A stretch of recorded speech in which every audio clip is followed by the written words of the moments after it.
Hey everybody. Sinta Penyami Storms was among the protesters marching in Philadelphia, Pennsylvania recently to demand justice for George Floyd, the African-American man whose death in police custody sparked demonstrations around the country. For Storms, the Black Lives Matter cause is personal since her husband is African-American.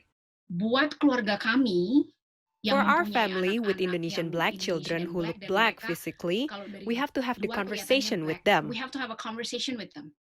When you go out, you have to be careful because of the color of your skin. Because of the skin, the color of your skin. Storms began to worry about her children's safety after Trayvon Martin's death in Florida in 2012.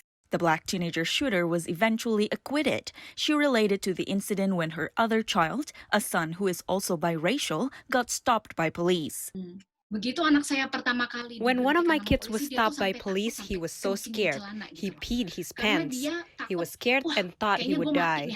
It might not be personal for him, but Yusuf Arifin, another young Indonesian American, is also passionate about racial justice. The West Covina, California native is actively engaged in Black Lives Matter rallies. People are chanting Black Lives Matter because Black lives have not mattered. If you see at the rate of arrests, you see that cops are arresting way more black people than they are white people. So there is a large injustice that's happening. Racial prejudice is still felt by immigrant communities in U.S., including Asian Americans. This is evident in meetings now done virtually that Sinta Storms holds with other multiracial families with Indonesian ties and African Americans. They exchange experiences, including unpleasant ones, among fellow Indonesian immigrants.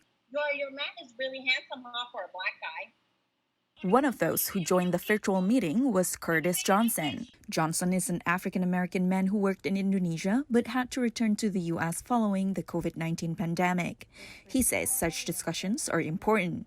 Continue to speak up. People are not only looking at the United States, but they are also looking, in their own backyard. We see what's happening in the United States. How do we ensure it doesn't either continue or happen here in Indonesia? For many people, the fight for justice doesn't end when the protests end. This is my life. And difficult conversations begin at home. Valdya, Baraputri, VOA News, Washington. What do we do? Stand up!